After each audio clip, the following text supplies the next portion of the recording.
আলহামদুলিল্লাহ। সম্মানিত হাজিরিন, আমরা আজকে যে বিষয়টি নিয়ে কথা বলবো সেটি হলো কুরআনুল কারীম তেলাওয়াতকারীর ফজিলত। গত জুমায় আমরা শুনছিলাম কুরআনুল কারীম তেলাওয়াত করার গুরুত্ব। আজকে আমরা কিছু ফজিলত শুনব। শেষ অংশে গিয়ে আমরা, যেহেতু ইংরেজি বর্ষের শেষ মাস, শেষ সপ্তাহ, আগামী বুধবার 1 জানুয়ারি আমাদের বাংলাদেশ সহ সারা বিশ্বের বিভিন্ন রাষ্ট্রে, বিশেষ করে পশ্চিমা ক্রান্তিগুলো, খ্রিস্টান মতবাদ দেশগুলো 31st নাইট উদযাপন করে। এই বিষয়ে ইসলামের মতামত কি, ইসলামের বিধান কি, এই বিষয় নিয়ে আমরা ইনশাআল্লাহ কিছু আলোচনা শুনব। হাজিরিন, আল্লাহ সুবহানাহু ওয়া তাআলা কুরআনুল কারীমটাকে আমাদের জন্য দিয়েছেন, নাজিল করেছেন কয়টি কারণে? মনে নেই?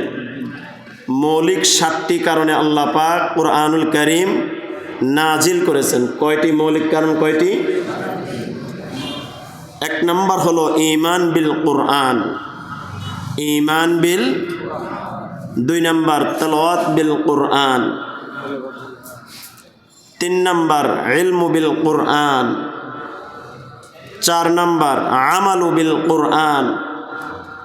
5 নম্বর তালিম ও তাবলীগ বিল কুরআন। 6 নম্বর শিফা বিল কুরআন। 7 নম্বর হুকমু বিল কুরআন। আমরা 2 নম্বর পয়েন্ট নিয়ে কথা বলতেছিলাম, তেলাওয়াত বিল কুরআন।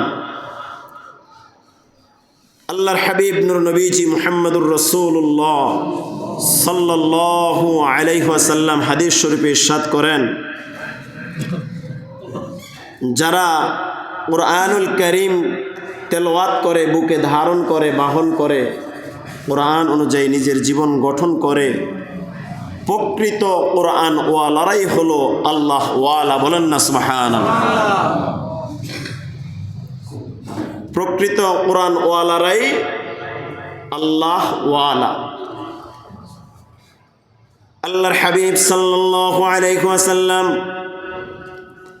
হাদিস শরীফে ইরশাদ করেন, আহলুল কুরআনি হুম আহলুল্লাহ ওয়া খাসাতুহু। কুরআন ওয়ালারাই প্রকৃত আল্লাহ ওয়ালা এবং কুরআন ওয়ালারাই প্রকৃত পক্ষে আল্লাহ পাকের অধিক নিকটবর্তী। আল্লাহ পাকের হুকুম যারা মানে, আল্লাহ পাকের বিধানকে যারা অনুসরণ করে, আল্লাহর কোরআনের তেলাওয়াত যতক্ষণ মানুষ চালু রাখে ততক্ষণ পর্যন্ত এই বান্দা যেন তার রবের সাথে সরাসরি কথা বলে। সুবহানাল্লাহ। রবের সাথে কথা কে না বলতে চায়? যে বিষয়টা আপনি বেশি চিন্তা করবেন, অনেক সময় দেখবেন ওই বিষয়টা রাত্রে ঘুমের ঘরে স্বপ্নে দেখেন। মানুষ জীবনকে নিয়ে পরিকল্পনা করে, পরিকল্পনার কাছাকাছি মানুষ পৌঁছে যায় যদি পরিকল্পনা অনুযায়ী তার কর্মটা ঠিক থাকে। একজন লোক যখন কুরআনুল কারীমের বেশি বেশি তেলাওয়াত জারি রাখে, কুরআনুল কারীমের তেলাওয়াত বেশি বেশি করে, তখন ওই ব্যক্তিটা তার তেলাওয়াত যার জন্য করে তার সাথে সম্পর্ক হয়ে যায়। জীবনের শুরুতে যেদিন সূরাতুল ফাতিহা মুখস্থ করলেন, সূরাতুল ফাতিহা জীবনের প্রথম যেদিন শুনলেন, জীবন থেকে শোনার হায়াত চলে যাচ্ছে 10 বছর, 20 বছর, 30 বছর, 50 বছর, 70 বছর জীবন থেকে চলে গেল। কেউ কি বুকে হাত দিয়ে বলতে পারবেন কুরআনুল কারীমের সূরাতুল ফাতিহা তেলাওয়াত হলে আমার কাছে খারাপ লাগে? কেউ বলতে পারবে? এই কুরআনুল কারীম, কুরআন শব্দের অর্থই হলো পঠিত। যে জিনিসটা বারবার পড়া হয়, তেলাওয়াত করা হয়, আল্লাহ পাক এমন একটা বিধান নাজিল করে দিলেন, যত বেশি তেলাওয়াত হবে, যত বেশি তেলাওয়াত আপনি শুনবেন, জাদাতুহুম ঈমানা। সুবহানাল্লাহ। আল্লাহ পাক ঈমানকে বৃদ্ধি করে দিবেন, তেলাওয়াতের মধ্যে অত বেশি মজা আল্লাহ পাক দিয়ে দিবেন। এজন্য আল্লাহর হাবিব বললেন, আহলুল কুরআনি হুম আহলুল্লাহি ওয়া খাসাতুহু, যারা কুরআনওয়ালা প্রকৃতপক্ষে তারা হলো আল্লাহওয়ালা, তারা আল্লাহ পাকের অধিক নিকটবর্তী হয়ে যায়। এজন্য কুরআনুল কারীমের বিশুদ্ধ তেলাওয়াত শিক্ষা করার প্রয়োজন কম না বেশি? তেলাওয়াত শিক্ষা লাগবে। গত জুমায় বলেছিলাম কুরআনুল কারীম তেলাওয়াত শিক্ষা করা ফরজ। নামাজের মধ্যে অন্যতম একটি ফরজ হলো তেলাওয়াত করা, কিরাত পাঠ করা। তেলাওয়াত যদি সহি না হয় আপনি কিভাবে তেলাওয়াত করবেন? এজন্য তেলাওয়াত করাও আপনার জন্য, তেলাওয়াত শিখাটাও ফরজ। আল্লাহ সুবহানাহু ওয়া তাআলা কুরআনুল কারীমের মধ্যে বলেন, ওয়ারাত্তিলিল কুরআনা তারতিলা, তোমরা তারতিল সহকারে ধীরে ধীরে কুরআনুল কারীমকে তেলাওয়াত করো। সুবহানাল্লাহ। শুধু তাই নয়, আল্লাহর হাবিব রাসূল আকরাম সাল্লাল্লাহু আলাইহি ওয়াসাল্লাম হাদিস শরীফে ইরশাদ করেন, হাসিনুল কুরআন বিআসওয়াতিকুম, তোমরা তোমাদের কণ্ঠস্বরের দ্বারা কুরআনুল কারীমকে সৌন্দর্যমণ্ডিত করো। ফাইন্নাস সাউতাল হাসানা ইয়াজিদুল কুরআনু হাসানান, কেননা সুমধুর কণ্ঠস্বর কুরআনের সৌন্দর্যকে আরো বৃদ্ধি করে দেয়। যারা খানে কাবায় গিয়েছেন, খানে কাবায় যখন সালাতুল ফজরের জামাত শুরু হয়ে যায়, ইমাম সাহেব যখন তেলাওয়াত শুরু করে দেয়, আর রহমান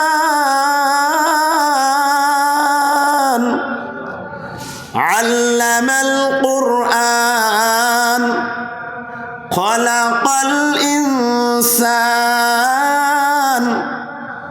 আল্লামাহুল বায়ান, এত মধুর কণ্ঠে তেলাওয়াত শুরু করে দেয় মনে হয় আসমান থেকে কোরআন মাত্র নাজিল হচ্ছে। কিয়ামতের ময়দানে আল্লাহ পাক বান্দাকে নিজ সুরে নিজ কণ্ঠে সূরার রহমান তেলাওয়াত করে শোনাবেন।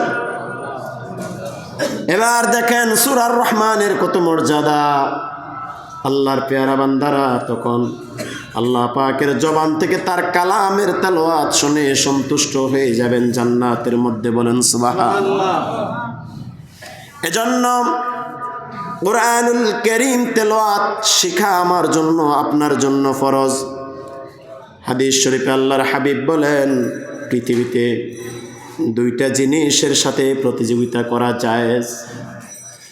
আল্লাহর হাবিব বলেন, লা হাসাদুন ইল্লা ফিসনাতাইন, দুই জিনিস ছাড়া হিংসা করা যাবে না, হিংসা করা বৈধ না। রাজুলুন আতাহুল্লাহুল কুরআনা ফাহুয়া ইয়াকুমু বিহি আনা আল-লাইলি ওয়া আনা আন-নাহার, যে ব্যক্তি আল্লাহ পাকের, যাকে আল্লাহ পাক কোরআনের জ্ঞান দান করলেন, আর সেই রাত দিন ভরে আল্লাহ পাকের এই কোরআনকে সে তেলাওয়াত করে। দুই নাম্বার হলো রাজুলুন আতাহুল্লাহু মালান ফাহুয়া ইউনফিকু মিনহু আনা আল-লাইলি ওয়া আনা আন-নাহার, আল্লাহ পাক যাকে সম্পদ দান করলেন বৈধ রাস্তায়, সে সম্পদ যে ব্যয় করে আল্লাহর রাস্তায় বেশি বেশি সম্পদ দান করে। এই দুই ব্যক্তির সাথে হিংসা করা জায়েজ ঘোষণা করলেন প্রিয় নবী মুহাম্মদুর রাসূলুল্লাহ। তাহলে এক নম্বর হলো যাকে আল্লাহ কোরআনের জ্ঞান দান করলেন, সেই ব্যক্তি কোরআন তেলাওয়াত দিন রাত করে, আমার প্রতিযোগিতা থাকবে ওই ব্যক্তির সাথে, আমি তার চাইতে বেশি তেলাওয়াত করব। দুই নাম্বার, এমন এক ব্যক্তি যাকে আল্লাহ সম্পদ দান করলেন, সে বেশি বেশি আল্লাহর রাস্তায় দান করে, আমার প্রতিযোগিতা থাকবে ওই ব্যক্তির সাথে যে আমি তার চাইতে বেশি দান করব। হুজুর, তার মতো তো সম্পদ না। এক লোক 1 কোটি টাকার মালিক হয়ে গেলেন, 2.5 লক্ষ টাকা তার উপর যাকাত ফরজ হয়ে গেল, তিনি 2,40,000 টাকা যাকাত দান করলেন, 10,000 টাকা দান করলেন না। আরেক লোকের 1,00,000 টাকার মালিক, তিনি 2,500 টাকা জাকাত তার উপর ফরজ, তিনি 2,500 টাকা পুরোপুরি জাকাত দিয়ে দিলেন। বলেন দান কে বেশি করলো? কিয়ামতের ময়দানে আল্লাহ পাক বান্দার আমলগুলো গণনা করবেন না। কিয়ামতের ময়দানে কোন বান্দা কত সুন্দর ইবাদত করেছে, বান্দার ইবাদতগুলো, আমলগুলো আল্লাহ পাক ওজন দিবেন, ওজন। নামাজ তুমি 5 ওয়াক্ত আদায় করার পরে কত ওয়াক্ত নফল নামাজ আদায় করেছো আল্লাহ দেখবে না। আল্লাহ পাক কিয়ামতের ময়দানে যেটা দেখবেন, তুমি যে 1 রাকাত নামাজ আদায় করলে, এই 1 রাকাত নামাজের যথাযথ হক আদায় করছো কিনা। এজন্য 2 ব্যক্তির সাথে হিংসা করা জায়েজ। একজন হলো যিনি বেশি কোরআন তেলাওয়াত করে, আমি তার চাইতে বেশি তেলাওয়াত করব। আরেকজন হলো আল্লাহ যাকে অধিক সম্পদ দান করেছেন, সে আল্লাহর রাস্তায় দান করে, আমি তার চাইতে বেশি দান করি। কোরআনের পরিপূর্ণ হেফাজত জরুরি। কোরআনের হেফাজত কিভাবে হবে? রাসূল আরবি হাদিস শরীফে ইরশাদ করেন, তাআহাদু হাযাল কুরআন, তোমরা কোরআনের হেফাজত করো। ফাওয়াল্লাযী নাফসি মুহাম্মাদিন বিয়াদিহি, ওই সত্তার কসম করে বলতেছি যে সত্তার হাতে মুহাম্মদ সাল্লাল্লাহু আলাইহি ওয়াসাল্লামের প্রাণ। আল্লাহর হাবিব কি কসম করলেন?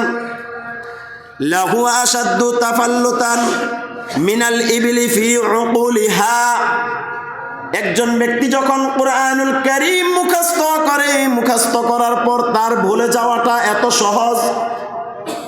একটা ইবিল একটা দ্রুত গতি সম্পন্ন ওট, দ্রুত গতিতে যে ওট দৌড়াইতে পারে, সেই ওট তার যখন রশিটা ছেড়ে দেওয়া হয়, ওই ওটটা যত দ্রুত তার জায়গাটা ছেড়ে পালিয়ে যায়। যার অন্তরে কুরআনুল কারীমের আয়াতগুলো মুখস্থ আছে, আল্লাহর হাবিব বলেন ওই সত্তার কসম করে বলতেছি যে সত্তার হাতে আমার প্রাণ, ওই ব্যক্তির দিল থেকে কোরআন তার চাইতে দ্রুত গতিতে মুছে যায়। নাউজুবিল্লাহ বলেন। দ্রুত গতিতে কোরআন মুছে যাবে যদি সে তেলাওয়াত জারি না রাখে। ঘোড়া, উট যত দ্রুত তার রশিটা ছেড়ে দিলে চলে যেতে পারে। যে ব্যক্তি কোরআনকে মুখস্থ করলো কিন্তু আর কোরআন তেলাওয়াত করে না, এই কোরআনকে হেফাজত করে না, তার দিল থেকে তার চাইতে দ্রুত কোরআন চলে যাবে। এজন্য দেখবেন হাফেজে কোরআন কিন্তু জিজ্ঞেস করলে বলে হুজুর ইয়াদ নেই। এরকম পান না আপনারা? সকল হাফেজে কোরআন কি তারাবি পড়াইতে পারে? কেন পারে না? তো হাফেজে কোরআন ইয়াদ নেই। মনে রাখবেন, দুনিয়ার জমিনে আল্লাহর কোরআন যাদেরকে অভিশাপ দেয়, এর মতো অভিশপ্ত জীবন আর কারো হতে পারে না। সরাসরি যারা কুরআনুল কারীম মুখস্থ করার পর বলে যায়, কোরআন সরাসরি তাদেরকে অভিশাপ দেয়। নাউজুবিল্লাহ। এজন্য ছোটবেলায় বাবা মা যুদ্ধ করে সন্তানকে হাফেজে কোরআন বানায়, হাফেজ হওয়ার পরে এই ছেলের আর খবর রাখে না। এই ছেলেকে হাফেজ বানাইতে বলছে কে আপনাকে? আবার হাফেজ হওয়ার পরে খবর না রাখার জন্য বলছে কে? সন্তানও শেষ, বাবা মাও শেষ। হাজিরিন, বলতেছিলাম কুরআনুল কারীমের তেলাওয়াত জারি রাখতে হবে। রমজানুল মুবারক যখন আসতো, জিবরাইল আমিন প্রিয় নবীকে সব সময় একবার করে কুরআনুল কারীম শুনাইতেন পুরা রমজানে।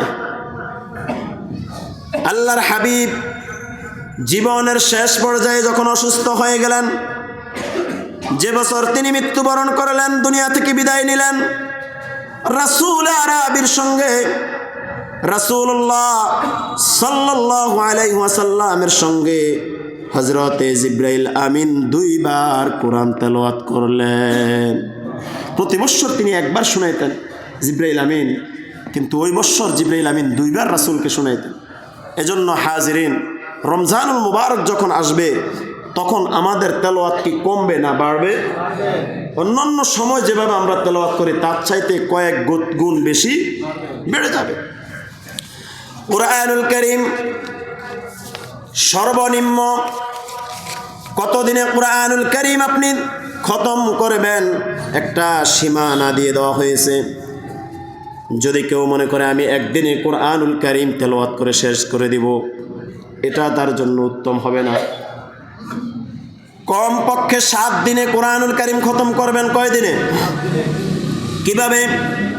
প্রথম দিন সূরাতুল মায়েদা থেকে, সূরাতুল ফাতিহা থেকে সূরাতুল মায়েদা পর্যন্ত, দ্বিতীয় দিন সূরাতুল মায়েদা থেকে সূরাতুল ইউনুস পর্যন্ত, তৃতীয় দিন সূরাতুল ইউনুস থেকে সূরা বনী ইসরাইল পর্যন্ত, চতুর্থ দিন সূরা বনী ইসরাইল থেকে সূরাতুশ শুআরা পর্যন্ত, পঞ্চম দিন সূরাতুশ শুআরা থেকে সূরাতুস সাফফাত পর্যন্ত, ষষ্ঠ দিন সূরাতুস সাফফাত থেকে সূরাতুল ক্বাফ পর্যন্ত, 7 নম্বর দিন সূরাতুল ক্বাফ থেকে সূরাতুন নাস পর্যন্ত। এই 7 দিনে যখন কোরআনুল কারীম খতম করবেন এটা হবে উত্তম। যদি না পারেন আরও বেশি সময় লাগাবেন, কিন্তু এর চাইতে কমে আনবেন না। 7 দিনের কমে কোরআনুল কারীম খতম করতে যাবেন না। হাফেজে কোরআন যারা আছেন এটা ভিন্ন বিষয়। আম মানুষ যারা গায়র হাফেজ, তারা যদি 7 দিনের বেশি, 7 দিনের কম সময়ে কোরআন খতম করতে যান, ভুল হওয়ার সম্ভাবনাই বেশি থাকবে। হাজিরিন, বলতেছিলাম যারা সাধারণ মানুষ আছেন, সাধারণ মানুষদের 40 দিনের কমে কোরআন খতম করাটা জরুরি নয়। চেষ্টা করবেন কমপক্ষে যেন প্রতি 40 দিনে 1 খতম কোরআনুল কারীম আপনি পড়তে পারেন। 1 খতম যদি 40 দিনে হয়, দৈনিক 1 পারাও পড়ে না, এর মানে মোটামুটি সাধ্যের মধ্যে থাকে। যে ব্যক্তি কোরআন নতুন শিখছেন অথবা দেখে দেখে কোরআন পড়তে পারেন, আপনি ভালোভাবে যদি তেলাওয়াত করেন 40 দিনে আপনি খতম করবেন, এটাই হলো আপনার জন্য নিয়ম। বলতেছিলাম কোরআনুল কারীম মুমিনের মর্যাদা বৃদ্ধি করে দেয়। তেলাওয়াতকারী মুমিনের মর্যাদার মধ্যে শ্রেষ্ঠতম হলো, মুমিনদের মধ্যে যারা তেলাওয়াতকারী হবে তাদের মর্যাদা হবে সবচাইতে বেশি। কিভাবে? আল্লাহর হাবিব বলেন, মাসালুল মুমিন আল্লাযী ইয়াকরাউল কুরআন কামাসালিল উতরুজাতি রিহুহা তাইয়্যিবাতুন ওয়া তা'মুহা তাইয়্যিবা। একজন মুমিন যে ব্যক্তি কোরআন তেলাওয়াত করে, সে হলো এমন একটা ফল, যেই ফলটাকে বলা হয় উতরুজ্জা, মানে হলো কমলা লেবু, যেটার গ্রানটাও খুব সুন্দর, যেটা খেতেও খুব বেশি সুস্বাদু। বলেন সুবহানাল্লাহ। ওয়া মাসালুল মুমিন আল্লাযী লা ইয়াকরাউল কুরআন, এমন একজন মুমিনের উদাহরণ যে কোরআন তেলাওয়াত করে না, কামাসালিত তামারি লা রিহা লাহা ওয়া তা'মুহা খুলুন। সেই ব্যক্তি উদাহরণ দিতে গিয়ে বললেন, এমন মুমিন যে কোরআন তেলাওয়াত করে না, তার মিসাল হলো খেজুরের মতো, যার কোনো গ্রান নাই কিন্তু খেতে সুস্বাদু। মুমিন সবসময় তেলাওয়াত করে না, মিসাল হলো খেজুরের মতো, কোনো গ্রান নাই কিন্তু খেতে। আর প্রকৃত মুমিন যে সবসময় তেলাওয়াত করে, তার মিসাল হলো কমলা লেবু, যেমন ভালো গ্রান, খেতেও তেমন সুস্বাদু। শুধু তাই নয়, ওয়া মাসালুল মুনাফিক الذي يقرأ القرآن مثل الريحانة ريحها طيب وطعمها مر। আল্লাহর হাবিব সাল্লাল্লাহু আলাইহি ওয়াসাল্লাম বলেন, মুনাফিক কোরআন তেলাওয়াত করে, এমন মুনাফিকের উদাহরণ হলো এমন একটা ফুলের ন্যায়, যার সুগন্ধি যুক্ত কিন্তু স্বাদ তিক্ত। সুগন্ধি একটা ফুলের মতো ঘ্রাণ আসবে মুনাফিক যখন তেলাওয়াত করবে, কিন্তু স্বাদ বড় তিক্ত। মুনাফিক, আমাদের মধ্যে মুনাফিক আছে না নাই? মনে রাখবেন, ইসলামের সবচাইতে বেশি ক্ষতি সাধন করেছে যুগ যুগ ধরে মুনাফিকেরা। আলামাতুল মুনাফিকি সালাসা, মুনাফিকের আলামত হলো 3টা। ইজা হাদ্দাসা কাযাবা, যখন সে কথা বলবে কথায় কথায় মিথ্যা বলবে, আছে না নাই? মিথ্যা বলার অভ্যাস যার আছে সে কি মুনাফিক। ইজা হাদ্দাসা কাযাবা। 2 নম্বর, ইজা ওয়াদা খিলাফা, যখন সে কোনো ওয়াদা করে খেলাফ করে। ওয়া ইজা উতুমিনা খানা, যখন তার নিকট কোনো আমানত রাখা হয় সে আমানতটাও নষ্ট করে দেয়। বুঝতেছেন? কোন আমানত আপনি রাখলেন, আমানত শুধু টাকা পয়সার হয় না, কথারও আমানত আছে না নাই? আমানত যারা রাখতে জানে না, মুনাফিকের খাসলত তার মাঝে আছে। ওয়াদা দিয়ে ওয়াদা রক্ষা করে না, মুনাফিকের খাসলত তার মাঝে আছে না নাই? বলতেছিলাম, ইসলামের সবচাইতে বড় ক্ষতি যেই গোষ্ঠীটা করেছে তারা ছিল মুনাফিক। আল্লাহর হাবিব বলেন, ওয়াল মুনাফিক মাসালুল মুনাফিকি আল্লাযী লা ইয়াকরাউল কুরআন কামাসালিল হানজালাতি লাইসা লাহা রিহুন ওয়া তা'মুহা মাররুন। এমন একজন মুনাফিকের পরিচয় আল্লাহর হাবিব দিলেন, যে ব্যক্তি তেলাওয়াতও করে না, তার উদাহরণ হলো লতানো লেবু জাতীয় তিক্ত ফলের ন্যায়, যার ঘ্রাণও নাই, খেতেও যেটা সুস্বাদু নয়। তাহলে বোঝা গেল মুমিন যে তেলাওয়াত করে সব চাইতে বেশি মর্যাদা হলো ওই ব্যক্তির, মুমিনদের মধ্য থেকে যে তেলাওয়াত বেশি করে। তেলাওয়াত করা যাবে? শুধু তাই নয়, তেলাওয়াতকারীর দুনিয়াবি মর্যাদা একটু লক্ষ্য করেন। হযরত ওমর রাদিয়াল্লাহু তাআলা আনহু, হযরতে ওমর রাদিয়াল্লাহু তাআলা আনহু ইবনু আবজাকে বললেন, তুমি মক্কাতুল মুকাররমার জন্য একজন প্রতিনিধি পাঠাও। সে মক্কাতুল মুকাররমা থেকে তায়েফ পর্যন্ত নেতৃত্ব দিবে, সে নেতৃত্ব দিবে। সাইয়্যিদনা ওমর ফারুক রাদিয়াল্লাহু তাআলা আনহু হযরতে ইবনে আবজাকে জিজ্ঞেস করলেন, ও ইবনু আবজা, তুমি মক্কাতুল মুকাররমা এবং তায়েফ শহরের জন্য কাকে প্রতিনিধি তোমার স্থলাভিষিক্ত করেছ? তিনি বলেন, ফাস্তাখলাফতু আলাইহিম মাওলা, আমি সেখানে আমাদের একজন গোলামকে আমার স্থলাভিষিক্ত করলাম। তখন সাইয়্যিদনা ওমর ফারুক জিজ্ঞেস করে বললেন, ও আবজা, তুমি একজন গোলামকে তোমার স্থলাভিষিক্ত করলে এটা কি হয়? হযরতে আবজা উত্তর দিলেন, ইয়া সাইয়্যিদুল মুমিনিন, ও সাইয়্যিদনা ওমর, রাসূল আরবি সাল্লাল্লাহু আলাইহি ওয়াসাল্লাম ইরশাদ করেছেন, ইন্নাহু কারিয়িন লিকিতাবিল্লাহি আযজা ওয়া জাল্লা। হযরত নাফে বললেন, আমি যাকে সেখানে পাঠালাম সে আল্লাহর কোরআনের একজন কারি। ওয়া ইন্নাহু আলিমুন বিল ফারায়েজ, এবং সে ফারায়েজ বিশেষজ্ঞ, ফারায়েজ সম্পর্ক তার অগাধ জ্ঞান আছে। এবার তিনি বললেন, হযরত ওমর ফারুক তার এই কথা শোনার পর বললেন, ওমর, হযরত ওমর রাদিয়াল্লাহু তাআলা বললেন, শোনো শোনো শোনো, তুমি যাকে ওখানে নেতৃত্ব দেওয়ার জন্য পাঠিয়েছ ওই ব্যক্তি সম্পর্কে রাসূল আরবি হাদিস শরীফে ইরশাদ করলেন, ইন্নাল্লাহা ইয়ারফাউ বিহাযাল কিতাবা আকওয়ামান ওয়া ইয়াদউ বিহি আখারিন। এই কিতাবের অনুসরণের মাধ্যমে আল্লাহ পাক অনেক জাতিকে মর্যাদায় উন্নীত করেন এবং কোরআন পরিত্যাগকারীদেরকে আল্লাহ পাক অবনত করে দেন।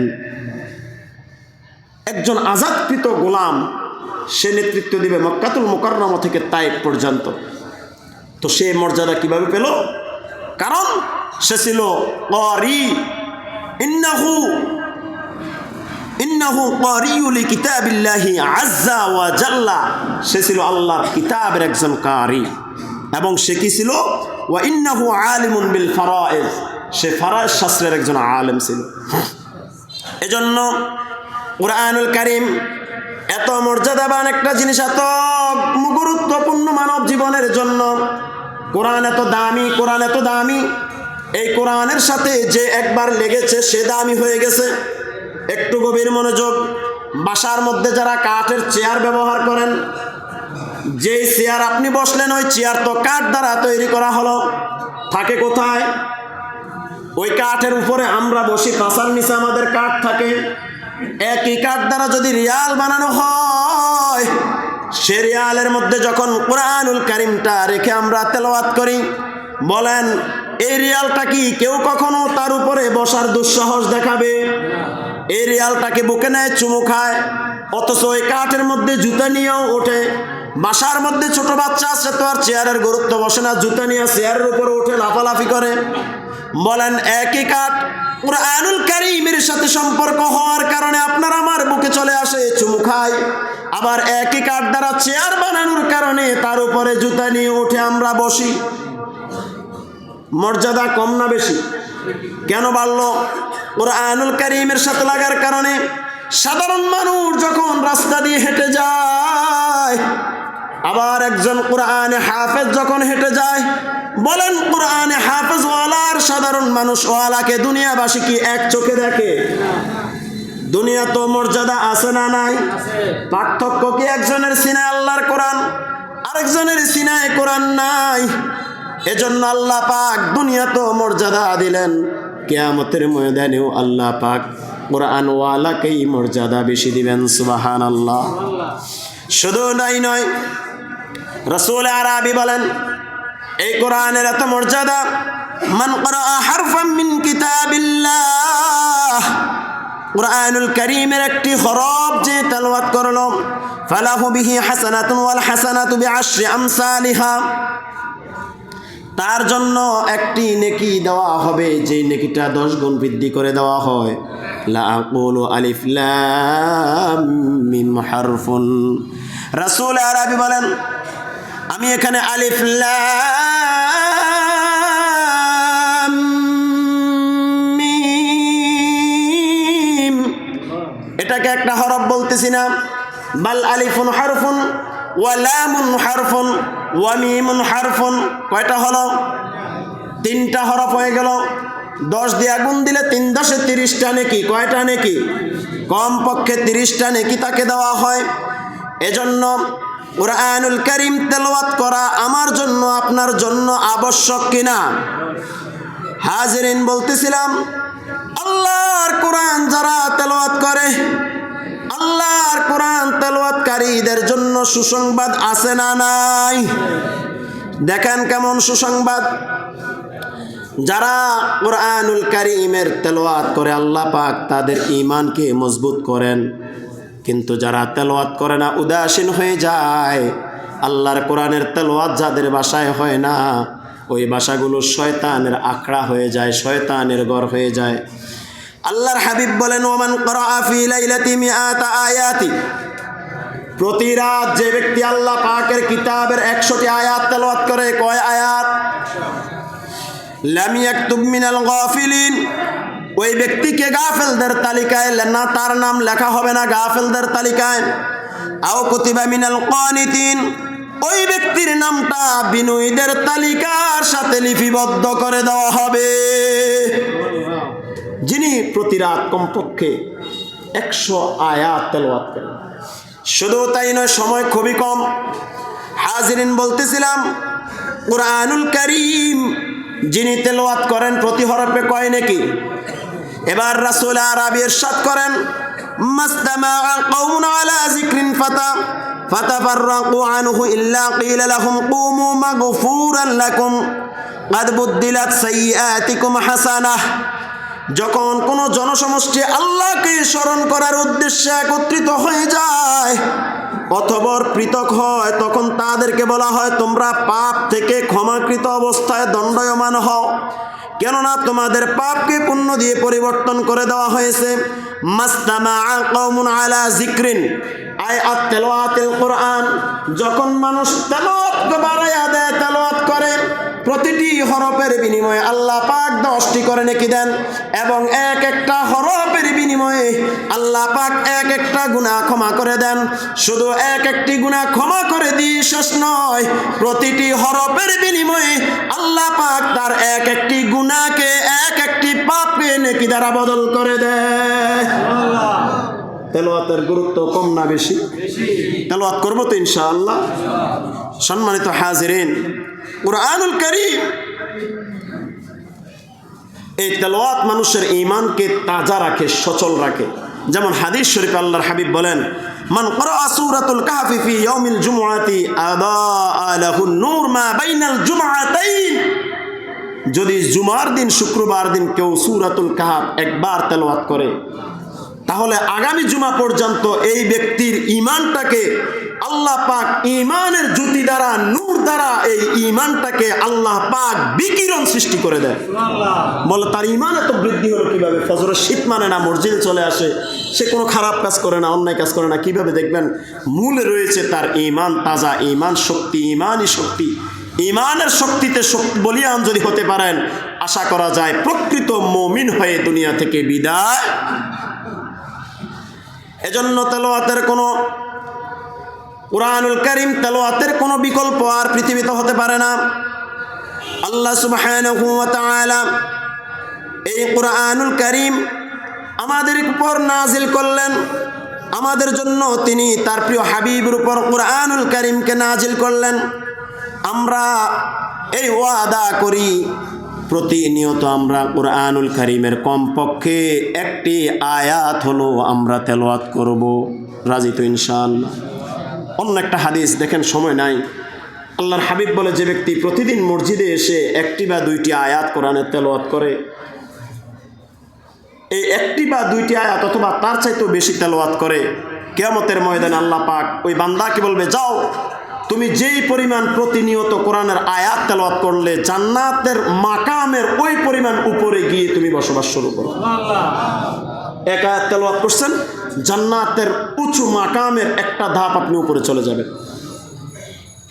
অনেকে বলে জান্নাতের মধ্যে একতলা দুইতলা বিল্ডিং, বিষয়টা হলো মাকাম। সর্বোচ্চ মাকামে যিনি থাকবেন তিনি হলেন প্রিয় নবী মুহাম্মাদুর রাসূলুল্লাহ সাল্লাল্লাহু আলাইহি ওয়াসাল্লাম। এরপরে আছে আম্বিয়া আলাইহিস সালাতু ওয়াসসালাম। এইভাবে শহীদরা, সিদ্দিকিনরা আস্তে আস্তে স্তর বাই স্তর নিচের দিকে নামবে। তো যে ব্যক্তির তেলাওয়াত যত বেশি হবে আল্লাহ পাক তাকে বলবে, যাও জান্নাতে তুমি যে পরিমাণ প্রতিনিয়ত তেলাওয়াত করতা, যেখানে যাইয়া তেলাওয়াত শেষ করেছো ওই জান্নাত ওই মাকামে গিয়ে তুমি থামো, ওখানে যাইয়া বসবাস করো। তেলাওয়াত করবেন তো ইনশাআল্লাহ? আর যারা এখনো তেলাওয়াত পারেন না, তেলাওয়াত শিখেন নাই, তেলাওয়াত শিখবেন তো ইনশাআল্লাহ? আল্লাহ পাক আমাদেরকে কবুল করুক, সবাই বলি আমিন। সম্মানিত হাজিরিন, খুতবার শুরুতে একখানা আয়াত তেলাওয়াত করেছিলাম, সূরাতুল আরাফ। আল্লাহ পাক বলেন, উলাইকা কাল আনআমি বাল হুম আদাল, উলাইকা হুমুল গাফিলুন। এবার বলবেন, হুজুর এই আয়াত গাফিলিনদের ব্যাপারে আয়াত নাজিল করলেন আল্লাহ। উলাইকা কাল আনআম, আল্লাহ পাক বলে যারা গাফেল, কোরআন সম্পর্কে যাদের ন্যূনতম কোনো ইলম নাই, কোনো জ্ঞান নাই, আল্লাহ বলে উলাইকা কাল আনআম, তারা চতুষ্পদ জানোয়ার। চতুষ্পদ জানোয়ার আরো আছে না নাই? এবার আল্লাহ বলেন বালহুম আদাল। প্রথমটা আল্লাহ পাক গরুর সাথে উদাহরণ দিয়ে বললেন বালহুম আদাল, শুধু চতুষ্পদ জানোয়ার নয়, তার চাইতে নিকৃষ্ট। বলেন নাউযুবিল্লাহ।